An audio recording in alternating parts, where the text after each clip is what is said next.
స్తోత్రం స్తోత్రం స్తోత్రం. దేవునికి ఒకసారి స్తోత్రాలు చెప్పుకుంటున్నాం. హల్లెలూయా హల్లెలూయా హల్లెలూయా. దేవునికి మరొకసారి స్తోత్రాలు స్తోత్రాలు స్తోత్రాలు స్తోత్రాలు. పరిశుద్ధమైన దేవునికి స్తోత్రం. హల్లెలూయా హల్లెలూయా హల్లెలూయా హల్లెలూయా. శక్తివంతమైన దేవునికి స్తోత్రాలు.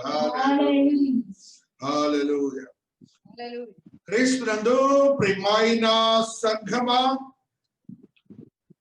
దేవుని యొక్క శక్తివంతమైన నామమును బట్టి, ఆత్మదేవుని మహాకృపను బట్టి ఈ ఉదయకాల ప్రార్థన ఆరాధన నిమిత్తమై చేరి వచ్చిన మీ అందరికీ క్రీస్తు యేసు నామములో శుభములు సమాధానమును కలుగును గాక. ఆమేన్. క్రీస్తునందు ప్రియమైనటువంటి వారులారా, దేవుని యొక్క మహోన్నతమైన మహాకృపను బట్టి, ఆత్మదేవుని మహాశక్తిని బట్టి మనము ప్రతినిత్యము దేవాతి దేవుని యొక్క ఆత్మీయతలో బలపరచబడినటువంటి మర్మయుక్తమైన సత్యయుక్తమైన అనేక బోధలను ప్రతినిత్యము ధ్యానిస్తున్న క్రమములో ఈ క్రిస్మస్ దినములలో మనం ప్రవేశించున్నాం. దేవాతి దేవుడు కొన్ని సత్యాలను ఈ కొద్ది సమయంలో ఆయన మనకు అనుగ్రహించబోతున్నారు. ఆ స్థితిని ఈ రీతిగా మనము గ్రహిస్తూ వస్తున్నాం. దేవుడు మనలను దీవించి ఆశీర్వదించును గాక. దేవుడు మనకిచ్చినటువంటి జీవమును బట్టి, ఆత్మీయతను బట్టి ఆయనకి ఎంతగానో మనం వందనస్తులం అవుతున్నామని పరిశుద్ధాత్మ దేవుడు మనకి తెలియజేసిన స్థితిని మనము చూస్తూ వస్తున్నాం. పరిశుద్ధ గ్రంథములు మనము ఆరాధించే దేవుడు బలవంతుడైన దేవుడు అని పరిశుద్ధ గ్రంథంలో లిఖించబడి ఉన్నది. ఏ విధముగా నీ దేవుడు బలవంతుడు, ఏ రీతిగా నీ దేవుడు బలవంతుడై ఉన్నాడని మనము ఈ దినాన కొన్ని సత్యాలను మనం ధ్యానిస్తాం. ఆయన బలవంతుడైన దేవుడు మాత్రమే కాకుండా బలవంతుడైనటువంటి రక్షకుడుగా చెప్పబడుతున్నటువంటి దేవుడుగా ఉంటున్నాడు. ఈ రోజుల్లో మనం చూస్తుంటే శారీరక బలమా లేక ఆత్మీయతతో కూడినటువంటి బలమా, మహిమాన్వితమైన బలమా అని మనము గ్రహించాలి. నీ దేవుడు నా దేవుడు ఒక అద్భుతమైన శక్తివంతమైన దేవుడని యెషయా భక్తుడు 9వ అధ్యాయము 6వ వచనములో ఒక సత్యాన్ని తెలియజేస్తూ ఉన్నారు.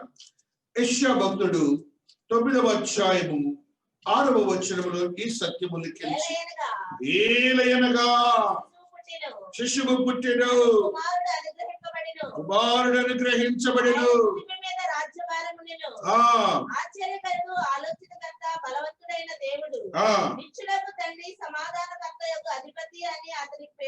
అతనికి పేరు పెట్టబడెను.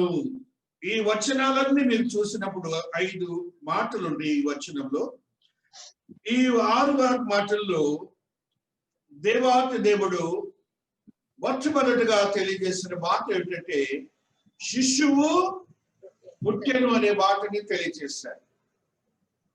తెలియజేసిన కాన్సిక్వెంట్ గా ఆ మాటకు తగినటువంటి కొన్ని పదాలని పరిశుద్ధాత్మ దేవుడు అక్కడ లిఖించారు. శిశువు పుట్టారు, ఆ శిశువుని గురించి ఒక మానవునికి కుమారుడుగా వచ్చాడన్న సంగతిని కూడా అక్కడ తెలియజేస్తున్నాడు. మూడవది ఏం తెలియజేస్తున్నాడంటే ఆయన భుజము మీద భారముండును అని అంటున్నాడు శిశువు మీద. అదే రీతిగా ఆయనకున్నటువంటి క్వాలిటీస్ ని, క్యారెక్టర్స్ ని కూడా అక్కడ లెక్కిస్తున్నాడు. ఆయనకున్నటువంటి గ్లోరియస్ థింగ్స్ కూడా అక్కడ తెలియజేస్తున్నాడు. 1 ఆశ్చర్యకరుడు, 2 ఆలోచనకర్త, 3 బలవంతుడైన దేవుడు, 4 నిత్యుడగు తండ్రి, 5 సమాధానకర్తయగు అధిపతి అని అతనికి పేరు పెట్టబడినని పరిశుద్ధ గ్రంథంలో ఒక ప్రవచనము లిఖించబడి ఉన్నది. ఒక ప్రవచనము లిఖించబడినది. ఆ ప్రవచనంలో ఉన్న సారాంశమే ఆయన క్రిస్మస్ గా మనము చూస్తున్నాం. ఆ ప్రవచనంలో ఉన్న సారాంశం ఏంటంటే ఆయన శిశువుగా పుట్టుట, దేవుడు శిశువుగా పుట్టే స్థితిని తెలియజేశారు. అందులో ఆయనకున్నటువంటి గ్లోరియస్ యాక్టివిటీస్ లో బలవంతుడని ఒక మాటని తెలియజేసినట్లుగా మనము చూస్తూ వస్తున్నాం. ఆ రీతిగా దేవుని యొక్క ప్రవచనాత్మకమైనటువంటి మాటను మనము చూసినప్పుడు జకరియా అనే ఒక భక్తుడున్నాడు. ఆయన లూకా సువార్తలో మనకు కనపడతాడు. ఆయన ధర్మశాస్త్రానుసారమైనటువంటి యాజకత్వం వహించేవాడిగా ఉంటున్నాడు. యాజకుడు అంటే మనందరికి తెలుసు, ఆయన మన ఇంగ్లీష్ భాషలో పాస్టర్ అంటారు. ఇక్కడ యాజకత్వము అంటే దేవునికి పరిచర్య చేసేవాడు, దేవుని తరపున దేవుని యొక్క వాక్యమును బోధించి పరిశుద్ధ స్థలములోనికి వెళ్ళి దేవుని కొరకు పనిచేసేవాడిగా ఉంటున్నాడని మనం గ్రహించాలి. ఆయన మాట్లాడుతున్న మాటని ఒకసారి చూస్తాం. 67వ వచనమును మనము చదువుకుంటూ వస్తున్నాం. 1వ అధ్యాయంలో ఉన్న ఈ సత్యాన్ని లూకా సువార్త. మరియు అతని తండ్రి పరిశుద్ధాత్మ పూర్ణుడై ఇట్లు ప్రవచించెను.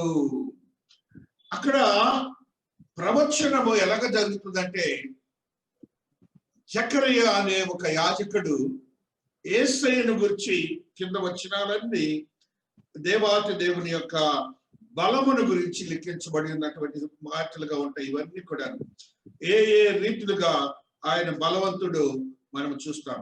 అక్కడ చూడండి 75వ వచనములో, తన సేవకుడైన దావీదు వంశమునందు మన కొరకు రక్షణ శృంగమును, అనగా మన శత్రువుల నుండి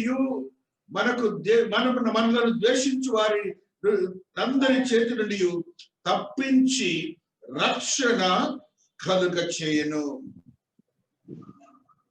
నీ దేవుడైనటువంటి దేవునికి ఉన్నటువంటి ఆత్మతో నింపబడి భక్తుడు తెలియజేసిన మాటని మనం అందరం గ్రహించాలి.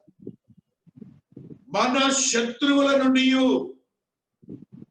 మనకి శత్రువులు ఎవరున్నారు లోకంలో?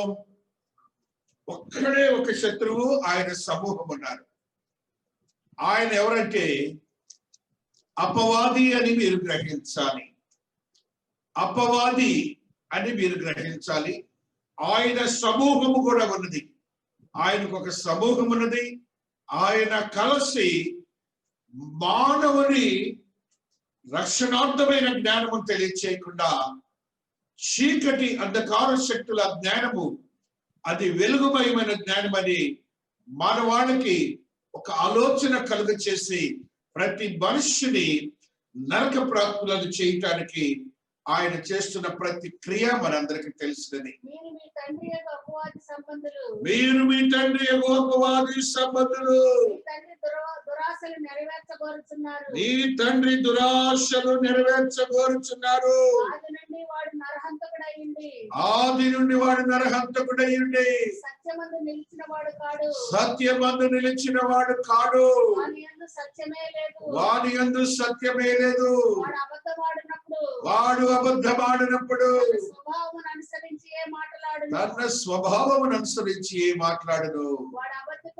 అబద్ధికుడును, అబద్ధమునకు జనకుడునై ఉన్నాడు. ఇది మన శత్రువు ఎవరంటే సత్యము ఎరుగినటువంటి వాడు, అబద్ధమునకు జనకుడు. అబద్ధమునే ఆయన తన యొక్క జీవన క్రమముగా చేసుకొని జీవించేవాడిగా ఉంటున్నాడు. ఆ యొక్క అబద్ధికుడైనటువంటి శత్రువుని దేవాతి దేవుడు జయించడానికి మానవుడిగా భూలోకానికి వచ్చారు. దేవునికి ఒక్కసారి స్తోత్రాలు చెప్పండి. దేవునికి ఒక్కసారి స్తోత్రాలు. హల్లెలూయా. కారణం ఏమిటంటే ఆ శత్రువుని దేవాతి దేవుడు జయించకపోతే, ఆ శత్రువు నుంచి నీకు రక్షణ ఇవ్వకపోతే నీవు దేవుని సన్నిధికి వెళ్ళలేవు. ఆ దేవుని సన్నిధికి వెళ్ళాలి అంటే నీ దేవుడు ఒక్కడే ఆ కార్యము చేయగలడని మనం గ్రహించాలి. ఆ రీతిగా పరిశుద్ధాత్మ వశుడై భక్తుడు మనకు తెలియజేస్తున్నాడు. ధర్మశాస్త్రానుసారమైనటువంటి యాజకుడిగా ఉంటూ, ధర్మశాస్త్రంలో నిపుణుడుగా ఉంటూ, ప్రార్థనా పరుడుగా ఉంటూ, వృద్ధాప్యములు ఆయన ప్రార్థన ద్వారా ఒక బిడ్డను కనిన వాడిగా ఉంటూ ఆయన ఆత్మవశుడై మనకు తెలియజేస్తున్న మాట ఏమిటంటే ఒక క్రొత్త నిబంధనకు నాంది ప్రస్తావన పలుకుతున్నాడు. పాత నిబంధనలో ఉన్నటువంటి ఆ యొక్క ధర్మశాస్త్రాన్ని స్థితిలో నుంచి క్రొత్త నిబంధనలో ఉన్నటువంటి ఒక శక్తివంతమైన నూతనమైన నిబంధనతో కూడిన ఆత్మస్థితిని మానవాళికి తెలియచేయడానికి పరిశుద్ధాత్మ దేవుడు ఆయనతో మాట్లాడుతున్నట్లుగా మనం చూస్తూ వస్తున్నాం.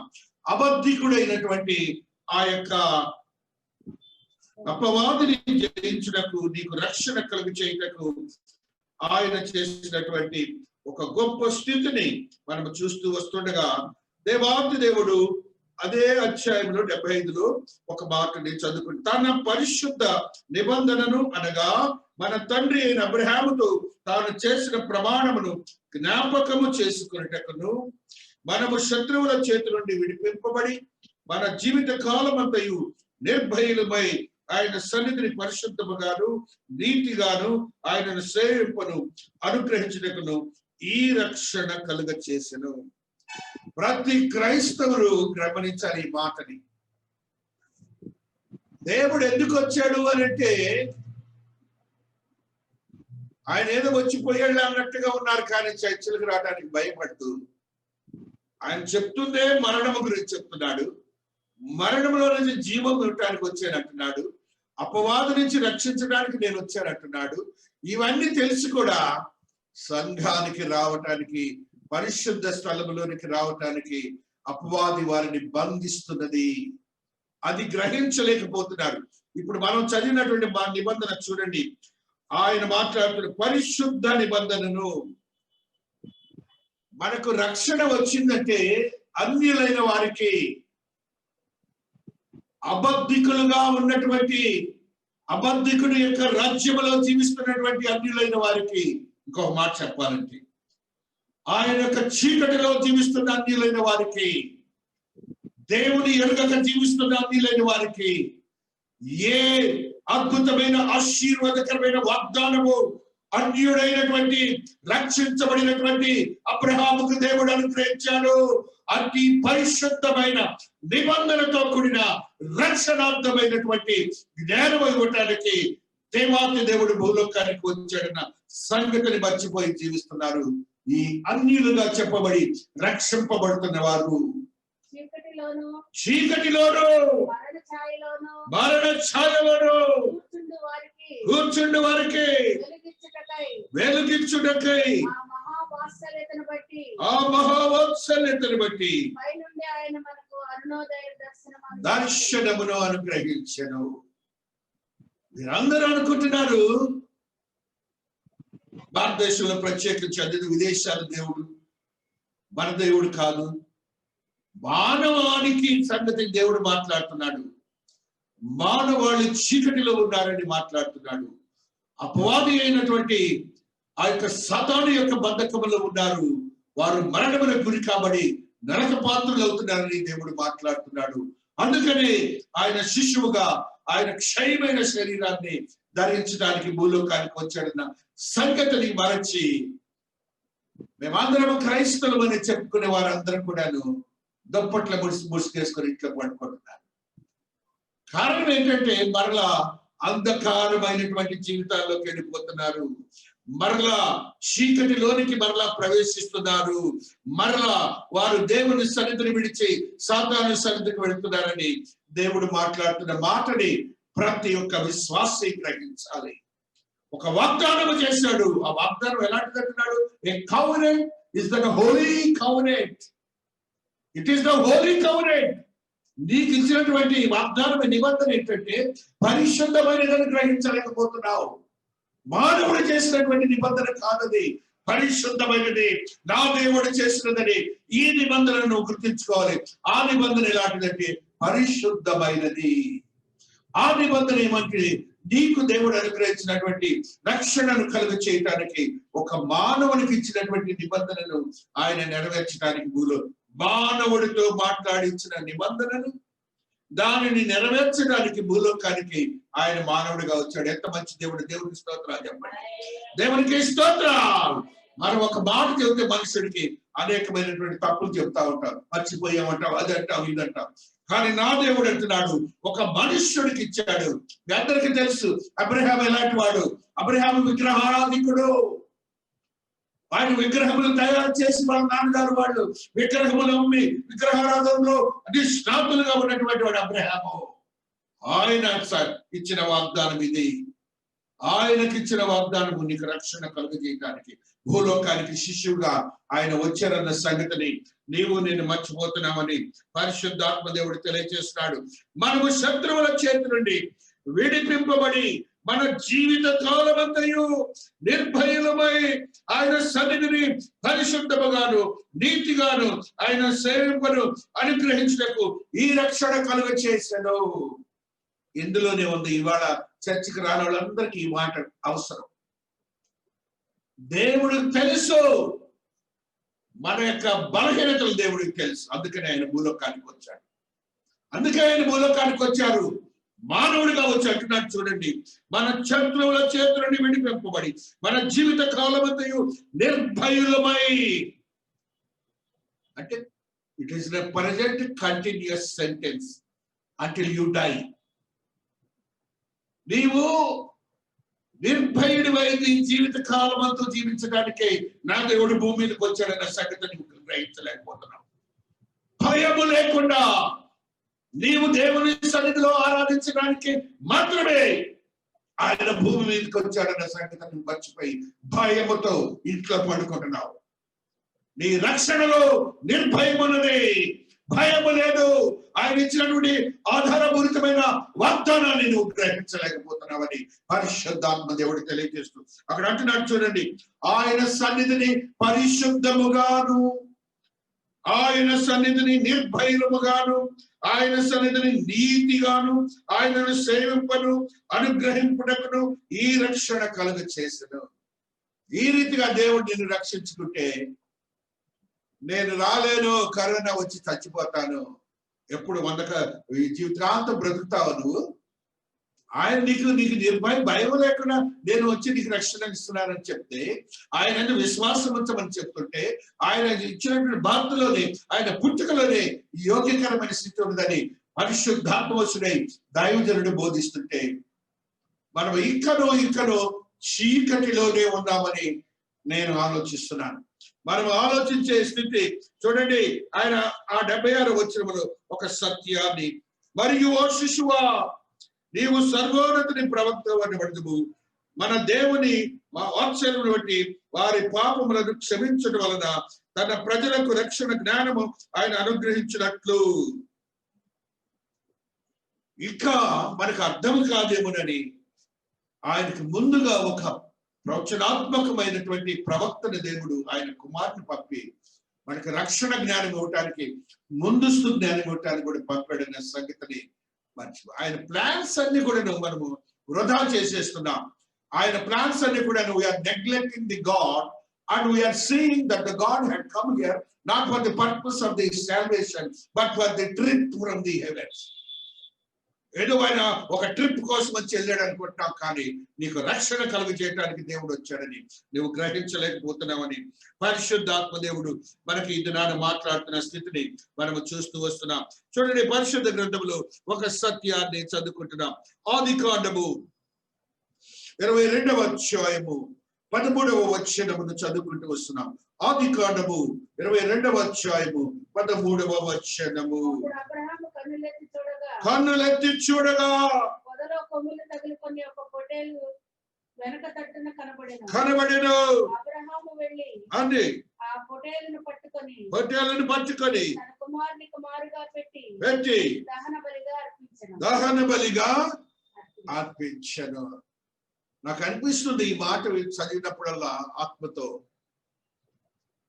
తన అద్వితీయ కుమారుని మనకి ఇవ్వటానికి అబ్రహాం చేసిన ధైర్యాన్ని దేవుడు గ్రహించాడేమోనని నాకు అనిపిస్తుంది.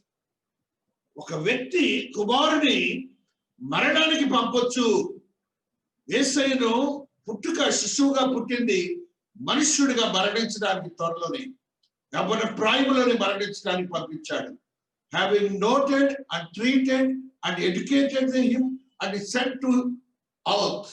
ఈ భూమి మీదకి ఆయనకు అన్ని నేర్పి పంపించాడు దేవాతి దేవుడు. You are going to die, ఈ రీతిగా నువ్వు చనిపోతావని ఆయన పంపి అబ్రహాం యొక్క సాలిడ్ గా ఉన్నటువంటి విశ్వాసాన్ని చూసి మనుష్యుడే చేస్తే నేనెందుకు చేయకూడదు అన్నట్టుగా పంపాడేమోనని నాకు అనిపిస్తుంది. దేవునికి ఒకసారి స్తోత్రాలు చెప్పండి.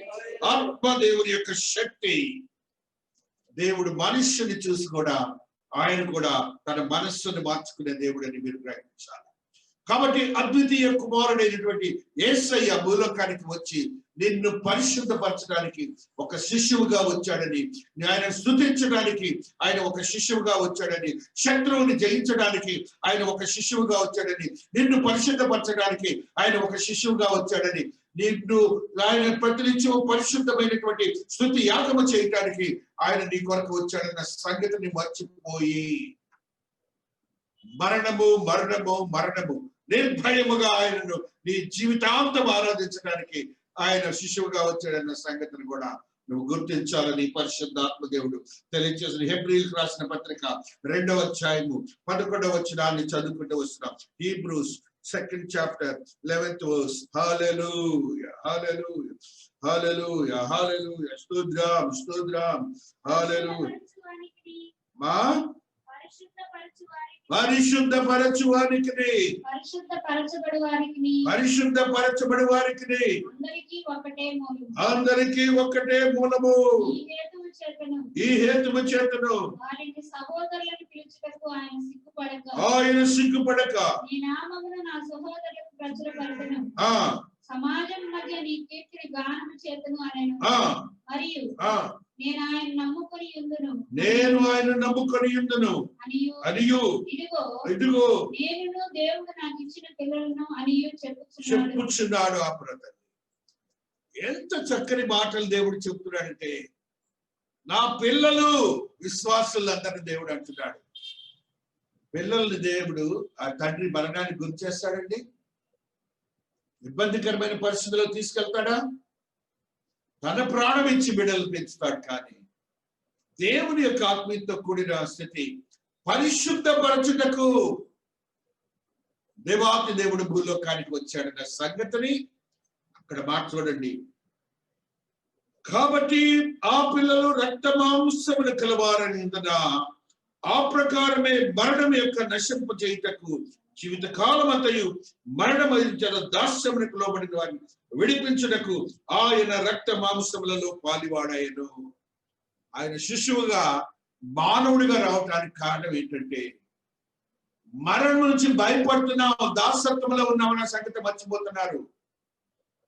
రక్షణ లేక నరక పాత్రలు అవుతున్న సంగతి మర్చిపోయి జీవిస్తున్న వారికి ఆయన యొక్క స్టేటస్ ను కూడా మర్చిపోయి వదిలిపెట్టేసి దేవాతి దేవుని యొక్క సింహాసనం వదిలి ఆయన శరీరం కాల్చాడు. ఆ పాప శరీరం దాల్చడం వల్ల ఏమవుతుందో తెలుసు కదా? ప్రతి నిత్యము రోగాలే.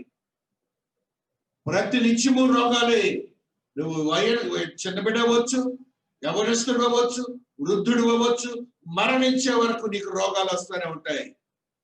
నా దేవుడు, ఆయనకు రోగాలంటూ లేవు, ఆయనే సృష్టికర్త. అలాంటి శరీరమును ఆయన వదలి నీ శరీరాన్ని దాల్చి ఆయన నీ కోసము రోగ విముక్తులను చేయటానికి, మరణము నుంచి విడుదల చేయటానికి ఆయన భూలోకానికి వచ్చాడన్న సంగతిని ప్రతి ఒక్కరు గమనించాలి. చూడండి, అక్కడ అంటున్నాడు మరణ భయము. జీవిత కాలం అంతా మరణ భయమే మనకి. ఆయన క్రిస్మస్ దినాల్లో మనకు మరణ భయము లేదు. అదే Christmas. Christmas is nothing but there is no fear about the death. Human structure కి, మానవాళికి, మానవ జాతికి ఇది గ్రహించాలి. క్రిస్మస్ అంటే మరణ భయం లేదు కాబట్టి సంతోషం. Happy Christmas. దేవునికి స్తోత్రాలు చెప్పండి. దేవునికి స్తోత్రాలు. అందుకనే ఆయన చేసిన క్రియకు మనం ఎంతగానో ఆయనకి వందనస్తులు అవుతున్నాం, కృతజ్ఞతలు చెల్లించే వారంగా ఉంటున్నామని పరిశుద్ధాత్మ దేవుడు మనతో ఈ దినాన మాట్లాడుతూ వస్తున్నారు. హల్లెలూయా హల్లెలూయా. స్తోత్రములు స్తోత్రములు. 1 పేతురు 1:5 ఒక సత్యాన్ని చదువుకుంటున్నాం. 1 పేతురు 1:5. హల్లెలూయా హల్లెలూయా.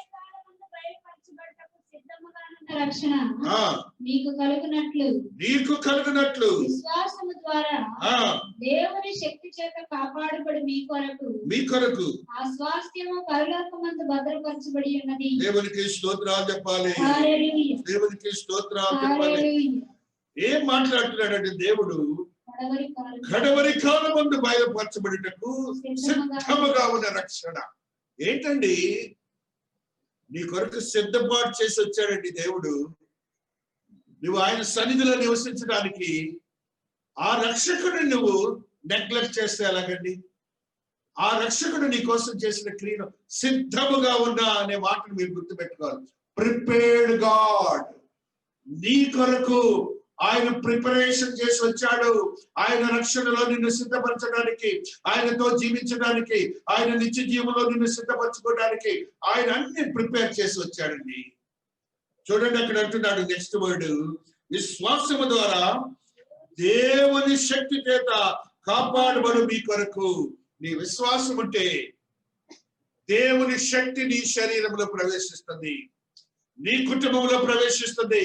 అద్భుతమైన కార్యములు మానవ శక్తికి చాలనివి, దేవుని శక్తి ఒక్కటే చేయగలదని ప్రతి మనుష్యుడు గ్రహించాలి. క్రిస్మస్ లో ఏముందంటే రక్షణతో పాటు దేవుని శక్తి నీకు ఇవ్వబోతున్నాడు దేవాతి దేవుడు. The day where he had been born had been started giving the strength of the God.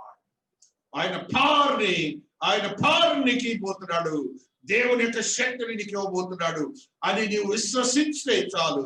అదే క్రిస్మస్. దేవునికి స్తోత్రాలు చెప్పాలి. హల్లెలూయా హల్లెలూయా.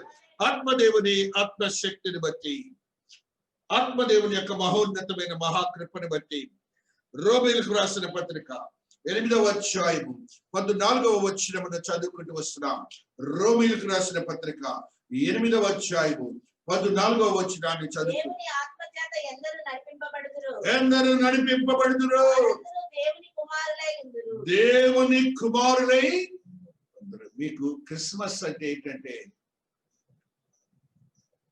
దేవునికి ఇన్హెరిటెన్స్, స్వాస్థ్యముగా ఏర్పడబోతున్నావు. దేవునికి కుమారుడిగా ఏర్పడబోతున్నావు. కారణం ఏంటంటే సాతాను బంధకముల నుంచి నిన్ను విడుదల చేసి ఆయన ఆత్మచేత నిన్ను నింపి ఆయన కుమారత్వాన్ని నీకు ఇస్తున్నాడన్న సంగతిని గుర్తించలేకపోతున్నావు. మానవాళికి, క్రైస్తవులు కాదు, మానవాళ్ళందరికీ ఇదే. క్రైస్తవులుగా చెప్పబడిన వారికి ఒక నిర్ధారణతో కూడినటువంటి ధైర్యం ఉంటుంది. వారికైతే, రక్షణ పొందిన వారికైతే దాన్ని కోల్పోతున్నారు. వారు మరలా చీకటిలోనే జీవిస్తారు, వారు మరలా నరక పాత్రలు అవుతారనే సంగతిని ప్రతి ఒక్కరూ గమనించాలని పరిశుద్ధాత్మ దేవుడు తెలియచేస్తూ ఉన్నాడు. ఆ రీతిగా పరిశుద్ధాత్మ దేవుడు నీ యొక్క ఆత్మీయతను బలపరిచి శక్తివంతము చేయటానికి భూలోకానికి వచ్చాడని గ్రహించాలి. 2 తిమోతి 1:7 మరి ఒక సత్యాన్ని చదువుకుంటున్నాం. 2 తిమోతి 1:7. ప్రేమయు ఇంద్రియ నిగ్రహము గల ఆత్మనే ఇచ్చెను గాని పిరికితనము గల ఆత్మను యేసయ్య భూలోకానికి వచ్చిన దగ్గర నుంచి నీకు ఇచ్చినటువంటి ఆత్మ ఏంటంటే ఇంద్రియ నిగ్రహము గల ఆత్మ. ఆయన మరణం ద్వారా, ఆయన పుట్టుక ద్వారా నీకు ఇచ్చిన ఆత్మ సంగతి నువ్వు మర్చిపోతున్నావు. అదే క్రిస్మస్. ఆ క్రిస్మస్ రోజున you just empowered, you just infused, you just enriched into the human structure. The Spirit of God which is having the strength, ఆ స్ట్రెంగ్త్ గల ఆత్మ నీకు దేవుడు ఇచ్చాడు. అక్కడ అంటున్నాడు చూడండి, 2 పాజిటివ్ అండ్ నెగటివ్ వర్డ్స్ పరిశుద్ధాత్మ దేవుడు వాడుతున్నాడు.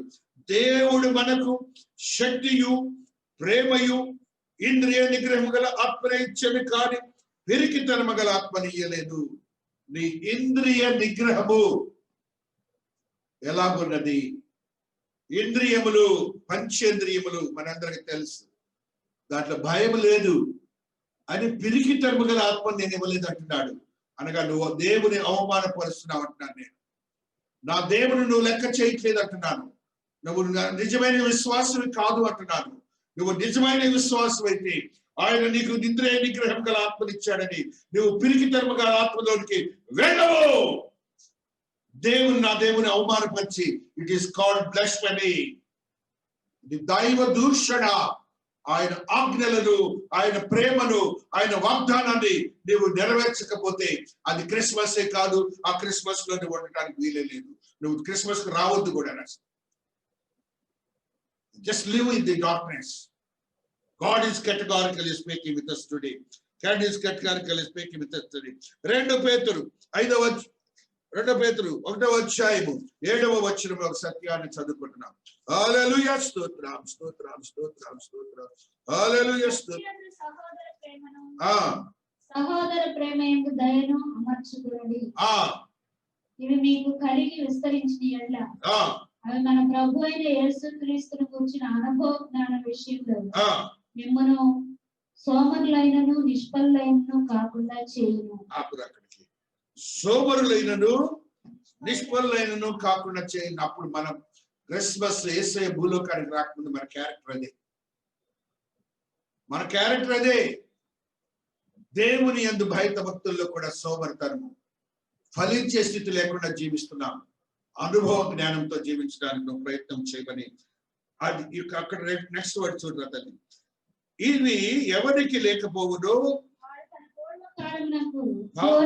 పాపములకు శుద్ధి కలిగిన సంగతి మరచిపోయి గుడ్డివాడును దూరదృష్టి లేనివాడును. నీకు గుడ్డితనం నుంచి విడుదల చేయటమే క్రిస్మస్. నీకు ఒక దూరదృష్టిని, ఆత్మీయ దృష్టిని ఇవ్వటమే క్రిస్మస్ అని గుర్తించాలి. కాబట్టి క్రీస్తునందు ప్రియమైనటువంటి వారులారా, మన ఆత్మీయతను బలపరుచుకుందాం. దేవాతి దేవుడు, బలవంతుడైన దేవుడు చేసినటువంటి అద్భుతమైన క్రియ మొట్టమొదటిగా మన శరీరాలను దాల్చటం. అది ఒక అద్భుతమైన ఆశ్చర్యమైన క్రియ. ఏ లోకంలో కూడాను, ఏ గ్రంథంలో కూడాను దేవుడు మానవుడిగా ఆ శరీరం దాల్చి పుట్టిన వాడు లేడు. ఏకైక దేవుడు. ఆయన నీ కోసం చేసినటువంటి శక్తివంతమైన, ఆధారపూరితమైనటువంటి ఆ వాగ్దానాన్ని, పరిశుద్ధమైన వాగ్దానాన్ని ఇచ్చి బలవంతుడిగా చెప్పి ఆయన దేవాతి దేవుడు మరణమును జయించి నీకు రక్షణను కలిగజేశాడని నీవు గ్రహించాలి. కాబట్టి క్రీస్తునందు ప్రియమైనటువంటి వాళ్ళారా, ఆ రీతిగా మనము పరిశుద్ధాత్మ వశులై దేవుని యొక్క ఆత్మీయతలో బలపరచబడి దేవుని సన్నిధిలో జీవించడానికి ఒక మార్గాన్ని ఇచ్చాడు. ఈ మాట చదువుకొని ముగించుకుంటున్నాం. యెషయా భక్తుడు 40వ అధ్యాయము 1వ వచనాన్ని చదువుకుంటున్నప్పుడు ఆత్మదేవుడు ఈ రీతిగా మాట్లాడుతూ వస్తున్నాడు. 41 యెషయా. హల్లెలూయా, స్తోత్రం స్తోత్రం. దేవుడు సెలవిచ్చిన మాట ఏదనగా ఓదార్చుడి, యెరూషలేముతో ప్రేమగా మాట్లాడుడి. యుద్ధకాలము సమాప్తమాయెను, దోషములను తీర్చబడిను. యెహోవా చేతి వలన ఆమె తన సమస్త పాపముల నిమిత్తము రెండంతలు పొందెను. సమాచారము ఆమెకు ప్రకటించుడి. మీ దేవుడు సెలవిచ్చిన మాట ఏదనగా, నా జనులను ఓదార్చుడి. యెరూషలేముతో ప్రేమగా మాట్లాడుడి. దేవుడు మనకి ఇచ్చినటువంటి యోగ్యత ఏమిటంటే, శ్రమలలో నుండి, కష్టముల్లో నుండి, నష్టముల్లో నుండి మనల్ని విడిపించడానికే ఆయన భూలోకానికి వచ్చాడు. ప్రేమను ఎక్స్టెండ్ చేయటానికి ఆయన భూలోకానికి వచ్చాడు. ఓదార్చడానికే దేవాతి దేవుడు భూలోకానికి వచ్చాడు. ఇక నీకు మరణము లేదు, జీవమే అని గుర్తించి దేవుని సన్నిధిలో ప్రార్థించే యోగ్యతను కలిగి ఉందాం. దేవుడి పరిశుద్ధ వాక్యమును దీవించి ఆశీర్వదించును గాక. ఆమేన్. ప్రార్థించుకుందాము. శక్తివంతమైన దేవా, మీ పాద సన్నిధిలో ఉన్నాం తండ్రి. ఈ ఉదయకాల సమయంలోనైనా మీరు ప్రేరేపించి, మీరు ఆత్మతో నింపి పంపిన బిడ్డలందరూనైనా ఈ ప్రాంతంలోనైనా మీ ఇష్టానుసారముగా వారు ప్రార్థనలో ఏకీభవించడానికి వారికి ఇచ్చిన మీ ఆత్మశక్తిని బట్టి కృతజ్ఞతలు చెల్లించుకుంటున్నాను. నరేని బిడ్డలందరినీ కూడా ఆశీర్వదించండి నైనా. వారితో మీరు మాట్లాడాలి స్వామి. వారు ఎందుకు విశ్వాసులయ్యారు, ఎందుకు మీరు భూలోకానికి వచ్చారు, ఎందుకు మీరు రక్షణార్థమైన క్రియను జరిగించారు నాయన, మరలా తిరిగి వారికి నేర్పే యోగ్యతలోనికి మీరు బలపరచండి నాయన. మరచిన వారుగా ఉన్నారు, మిమ్మల్ని అవమానపరిచిన వారుగా ఉన్నారు, వారిని కూడా క్షమించండి స్వామి. అయినా మీరు అద్భుతమైన కార్యములు జరిగించే దేవుడు. ప్రతి బిడ్డ కుటుంబాన్ని ఆశీర్వాదకరముగా మార్చబడిన గాక. కుటుంబంలో ఉన్న ప్రతి బలహీన పరిస్థితులు యేసు నామములో విడుదల చేయబడిన గాక, విడుదల చేయబడిన గాక. శక్తివంతమైన క్రియని జరిగించిన దేవుడు గొప్పవాడని ఒక సాక్ష్యం అనుగ్రహించబడిన గాక. అయినా ప్రతి కుటుంబాన్ని ఆశీర్వదించండి. కుటుంబంలో ఉన్న కఠినమైన సమస్యల నుంచి విడుదల చేయండి. బిడ్డలకును తల్లిదండ్రులకును బిడ్డలకును భర్తకును భార్యకును అయినా శాంతిని సమాధానాన్ని అనుగ్రహించిన దేవుడు గొప్పవాడని ఒక సాక్ష్యం అనుగ్రహించబడిన గాక. అయినా చిన్న బిడ్డలకు ఎదుగుదల వివేకము దయచేయబడిన గాక. వృద్ధులనైనా ఆదరించండి, ప్రార్థనా జీవితం దయచేయండి, స్వస్థతలు అనుగ్రహించండి. నాయన భర్తలు కోల్పోయిన వారు, భార్యలను కోల్పోయిన వారు ఉన్నారు, ఆశీర్వదించి బలపరిచి మీరు మాత్రమే మహిమపరచబడిన గాక. కృప సత్య సంపూర్ణ దేవుడు మహోన్నతమైన కార్యములే జరిగించబడిన గాక.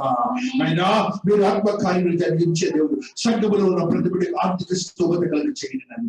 రాబోతున్నటువంటి క్రిస్మస్ దినములను మేమందరము ఆయన సంతోషించి మీ రక్షణానందములు భద్రపరిచే యోగ్యతలో సిద్ధపరిచి స్థిరపరిచి క్రమపరచబడిన గాక. ఆటంకములు లేని ఆర్థిక స్తోమతను ఆయన అన్యూనమైనటువంటి సహవాసమును పరిశుద్ధాత్మతో కూడిన నాయన ప్రదేశముగా మీరు మార్చి మీరే మహిమపరచబడిన గాక. కృప కృప కృప సత్య సంపూర్ణ దేవుని మహోన్నతమైన కార్యములు ప్రతి కుటుంబంలో జరిగించబడిన గాక. త్రియేక దేవుని మందిరమును, మందిర పరిచయను, ఆదివారం జరుగుతున్న ఆరాధన క్రమమును, మంగళవారం, గురువారం, శుక్రవారం, శనివారం జరుగుతున్న ఆరాధన క్రమంలో మీరే ఆశీర్వదించి బలపరచబడిన గాక. నైనా బిడ్డలకునైనా గర్భఫలముల కొరకు ఎదురు చూస్తున్న బిడ్డలకు గర్భఫలములు దాయించి, అస్వస్థతలో ఉన్న బిడ్డలకు స్వస్థలుగా చేసినందుకు స్తోత్రాలు. అయినా మీరు చేస్తారు, మేము పొందుతాము. అటు గొప్ప దేవుడు ఆయన మా ప్రార్థనలు వినినైనా ఆశీర్వదించే దేవుడు అయి ఉన్నందుకు స్తోత్రాలు. ఈ దినము జరిగిన ప్రతి ఒక్క విజ్ఞాపన ప్రార్థనకు సమాధానం ఇచ్చినందుకు కృతజ్ఞతలు చెల్లించుకోవచ్చు. ప్రభును తన కుమారుడైన యేసు నామమున బ్రతిమలాడి వేడుకొనుచున్న తండ్రి, ఆమేన్. పరలోక బంధన మాట్లాడి మీ నామం పరిశుద్ధపరచబడిన గాక. మీ రాజ్యము వచ్చును గాక. మీ చిత్తం పరలోకమందు నెరవేర్చినట్లు భూమి యందు నెరవేరును గాక. మా అనుదినాహారం మాకు దయచేయి. మా యెడల అపరాధం చేసిన వారిని మేము చెప్పిన ప్రకారం మా అపరాధం శోధన నుండి మాకు రక్షించు. రాజ్యము, శక్తి, మహిమ నిరంతరము నీవై ఉన్నావు తండ్రి. ఆమేన్. మన తండ్రి అయిన దేవుని యొక్క ప్రేమ, కుమారుడైన యేసుక్రీస్తు ప్రభుల వారి కృప, పరిశుద్ధాత్మని యొక్క అన్యోన్య సహవాసం ఇక్కడ చేరిన ప్రతి బిడ్డకును ప్రత్యేకించి త్రియేక దేవుని మందిరమునకును చుట్టుపక్కల వారికి మరి ప్రత్యేకించి ఈ దిన ఆరాధనలో పాల్గొన్న ప్రతి ఆత్మకును విశ్వాసకని ఆత్మదేవుని శక్తి, కృప, దయ, కనికరము సదా తోడయండి. ఆశీర్వాదములతో నింపిన దేవుడు, కృపలో భద్రపరిచిన దేవుడు, ఆత్మతో శుద్ధీకరించి పవిత్రపరిచిన దేవుడు, నూతనమైన అనుభవాలతో నింపబడిన జీవితములు అనుగ్రహించిన దేవుడు. జరగబోతున్న క్రిస్మస్ ఆరాధనను మహిమపరిచి పరిశుద్ధపరచుకున్న దేవుడు, త్రియేక దేవుని మందిర బిడ్డలను నూతనమైన ఆత్మతో నింపిన దేవుడు సదా తోడయండి. ఆశీర్వాదములతో నింపబడినగాక. అడిగినంత కంటే అధికముగా చేయు ఐశ్వర్యవంతుడవు నీవే యేసయ్యా. అడిగినంత కంటే అధికముగా చేయు.